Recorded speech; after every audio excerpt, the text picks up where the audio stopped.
are the law of attraction and magic the same thing? That's a topic that I wanted to discuss with you, especially with my witchy friends or spiritual friends that kind of maybe use the law of attraction or practice magic, right? What your opinion is about it. Now, I do not have the truth about this topic. I just have a personal opinion. And I would dare to say that the law of attraction and magic are not entirely the same thing. So we could say the energy that operates could be the same thing, right? But what do I mean? So in order to activate the law of attraction, right? You do have to focus, you do have to visualize, maybe you pray, right? When I was a Christian years ago, I would have manifested plenty of things through prayer, right? But when you enter the position of prayer, obviously, you enter a position that is kind of subdued, right? I bow down to God, right?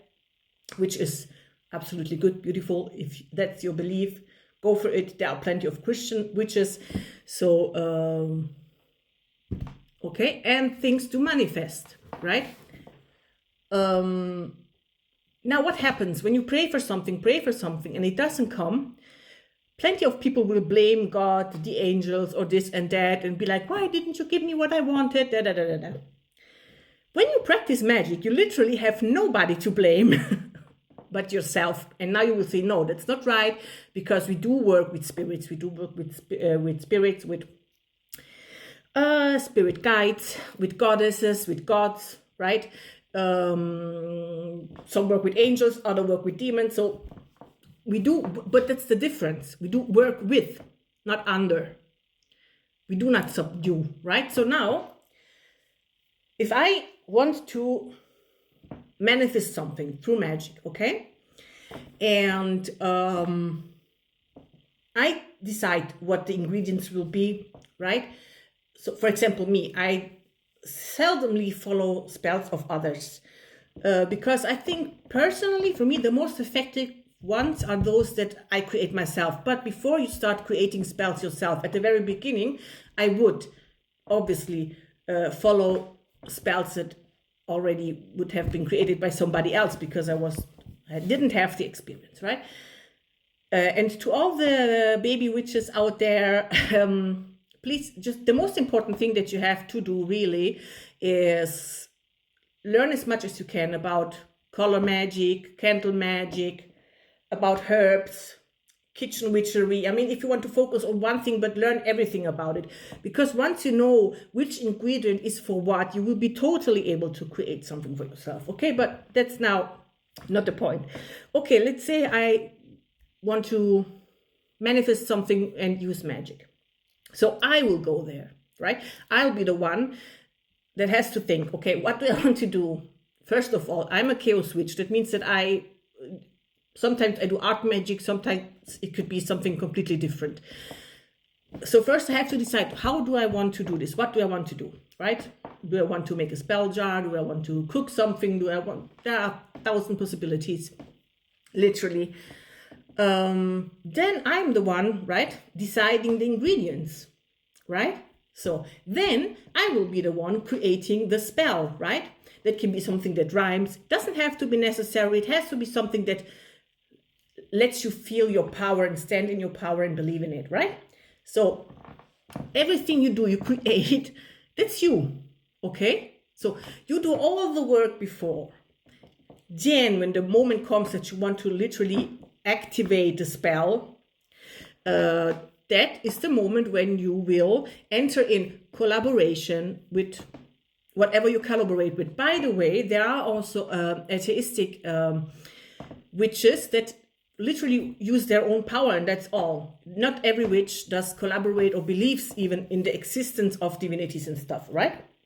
So, as you can see, and that's like when a manager, right, he makes the plan for something, he wants this to go like this and that and that and that, and he thinks, okay, it will surely produce this amount of stuff, right? Then the manager goes to somebody that works with him, a colleague, and says, do this, please, in this and this and that way, just support me, do the practical part, whatever, right? Now, the thing doesn't work. So let's see the pieces that have to be produced, just, it doesn't match, okay? It doesn't work.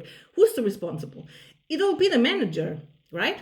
Because the other one is just the executor, right? So now, okay, it can sound complicated, but what I want to say is, when I mess up a spell, I cannot go and blame Gaia, who's the main one I collaborate with, or my spirit guides, or my ancestors, right? Because I did it all, I just asked for the collaboration. Now, when you create a spell, you have to be very precise, because maybe you say one thing and what it means is another. So the universe will give you what you ask for, but sometimes we are maybe not detailed enough or way too detailed, right? So it'll still be my responsible. So I am responsible for what I do, right? And I have to own that. So that's basically a very important difference between practice and magic and just manifesting with vision boards, with this and that. The investment of personal energy, of personal responsibility is different. And you do feel responsible when something doesn't work your way. You will never, because you cannot go and say, oh, that was the goddess or the angel or the whatsoever energy, my spirit animal, or, no, it was you. You messed it up. I messed it up, right? So you have to go there and think, okay, what could have gone wrong? And So that's, I think, one of the main differences. And so it's more about your own power than about the divine power, with all due respect and love to the divine power, because we do need the divine power. The divine supports us.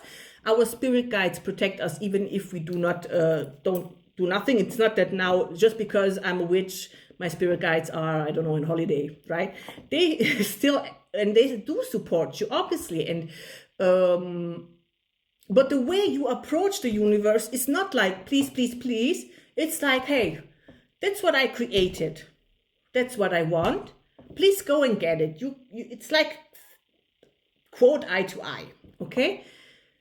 So then who's the responsible one? The manager, the one who created the plan, right? Who created the structure and then the executor is just the executor. And he executes what you told him to execute, right? So obviously we have to approach the divine with respect. I sometimes go in adoration for Gaia, right? When I thank her, or sometimes I do pray, but just to thank her, to show her respect. These instances but have nothing to do with magical manifestation. In that moment, I am not asking for anything. I'm just grateful, right? That's my way of praying, of adoration. So it's not that adoration isn't allowed anymore or something. It's just, it's all a different approach. And that's what I love, because I don't like having to blame someone else, honestly. I prefer doing things wrong and just be like, okay, I owe this. What can I change? Because for my personal growth, that's the most healthy, what makes me feel participant in my destiny, more participant, right? Than it was before, when I would just only pray. And then if something would manifest, I would be like happy.